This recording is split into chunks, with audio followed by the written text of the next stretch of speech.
Beth and Rip just lost their son to a Mexican cartel, and the man who took him is not bluffing.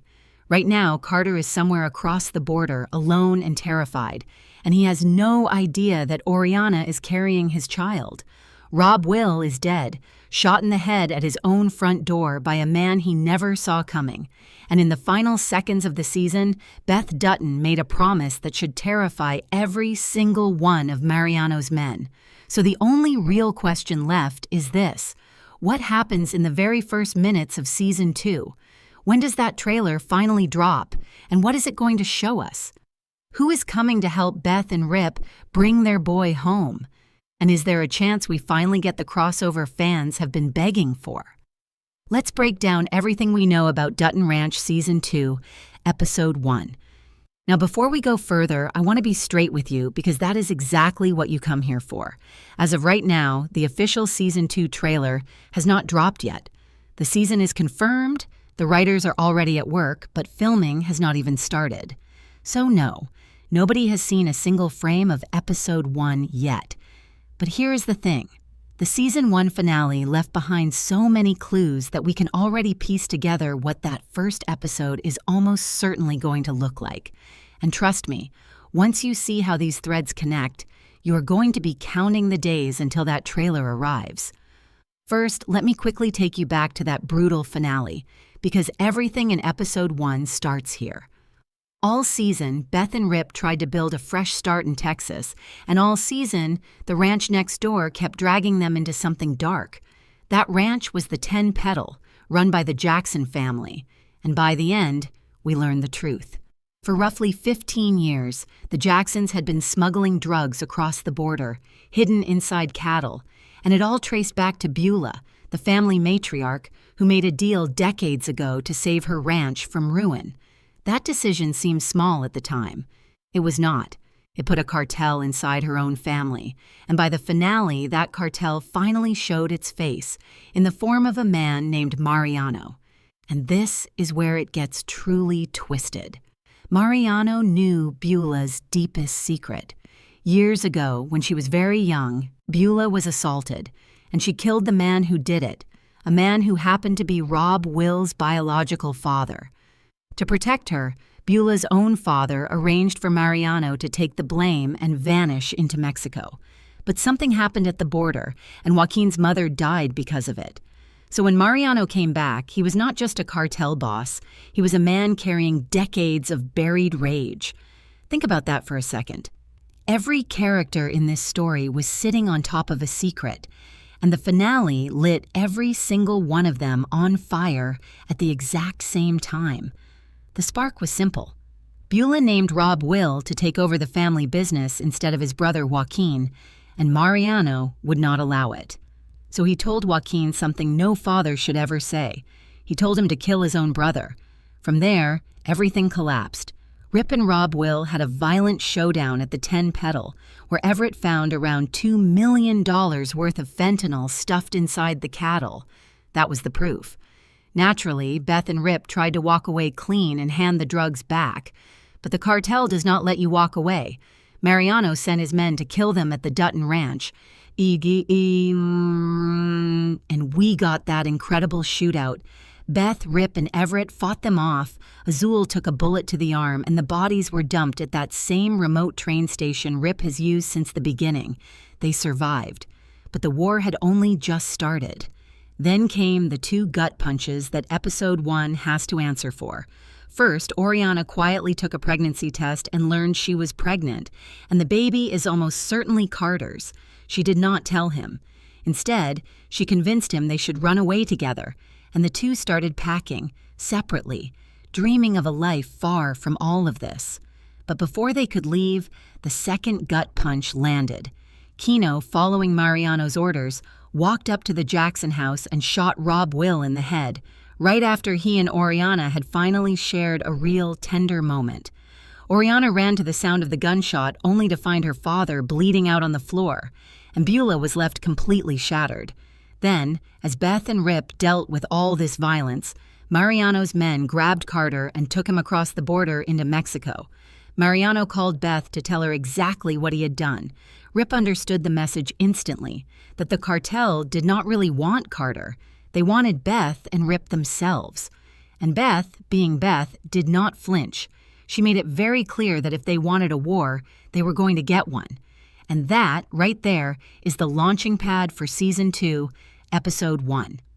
So now, let's move on to the exciting part. What is that first episode actually going to give us? Let's start with Beth and Rip, because Episode 1 almost certainly opens on them in the immediate aftermath of that phone call, staring down the most impossible situation of their lives. Their son is gone, taken into another country, held by a cartel that has already proven it will kill without hesitation. And here's the detail that makes it even messier. On paper, Beth and Rip are still technically on the Jackson family payroll. That strange little fact was left dangling on purpose, and I think Episode 1 twists that knife hard. Imagine being forced to work for the very family whose war just cost you your child. That is exactly the kind of impossible corner this show loves. Next, let's talk about Mariano, because with Rob Will dead, he is now the most dangerous man in the entire story. Everything he wanted has fallen into place. His own blood is back in power, and he is holding the one thing Beth and Rip would burn the world down to get back. So in Episode 1, I think we see Mariano fully tighten his grip, not just over the cartel, but over the whole Jackson family. He is not lurking in the shadows anymore. He's the padrino now, and he knows it. The real tension comes from what he demands next. Does he simply hold Carter as leverage, or does he push Beth and Rip to do something for him? Because a man like Mariano rarely kidnaps for revenge alone. He kidnaps to control. Then there is Joaquin, and honestly, his arc might be the most interesting one heading into Episode 1. Here is a man whose father just ordered him to murder his own brother. And even though it was Kino who pulled the trigger, Joaquin is the one who made the phone call that set it all in motion. That kind of guilt does not just disappear. The actor who plays Joaquin has even hinted that he is not the cold-blooded killer some fans assume, and that we never actually saw him commit the act himself. So I think Episode 1 leans into that guilt hard. We could see a Joaquin who got everything he was supposedly owed, but is completely hollowed out by how he got it. And a guilty man on the inside of a cartel is exactly the kind of crack Beth and Rip could one day use. Now let's talk about Beulah, because she ended the season in a completely different place than where she started. For most of the season, she was the one pulling the strings, the powerful matriarch with everyone in her orbit. By the finale, all of that was gone. Her son is dead, her power is stripped away, the man she loved walked out, and the son she spent a lifetime protecting has sided with her enemy. She's not a villain anymore. She's a grieving, trapped woman living inside the consequences of a decision she made decades ago. So the big question is simple. What does a woman like Beulah do when she has absolutely nothing left to lose? That makes her incredibly unpredictable, and maybe even a wild card, who ends up helping Beth and Rip just to get her own revenge on Mariano. And of course, we cannot forget Oreana. She's carrying a secret that could reshape this entire family, and she does not even fully realize it yet. Her father is dead, the boy she loves has been kidnapped, and she is pregnant with a child that connects her directly to the Dutton bloodline. Nobody knows. Carter does not know he might become a father. Beth and Rip do not know they might become grandparents. So in Episode 1, I think we find Oreana absolutely devastated, and the person she wants most is Carter, the one person who always stood by her. That desperation could push her one of two ways. Either she turns to Beth and Rip for help finding him, or she goes looking for revenge on the people who destroyed her world. And if that pregnancy secret comes out early, it changes the entire emotional stakes of the rescue. There is also Everett, and I have not forgotten about him. Honestly, he was completely justified in walking away from Beulah after everything she hid from him. But this show has a habit of pulling people back in the exact moment they think they are out. So here is my theory. When Beulah is at her absolute lowest, grieving her son with nobody left in her corner, I think Everett might show up anyway. And once he understands how deeply Mariano has trapped this family, he could end up right back in the fight, this time on the side that actually wants to take the cartel down. And do not forget Kino either. He is the one who actually killed Rob Will, and right now almost nobody knows the full truth of that night.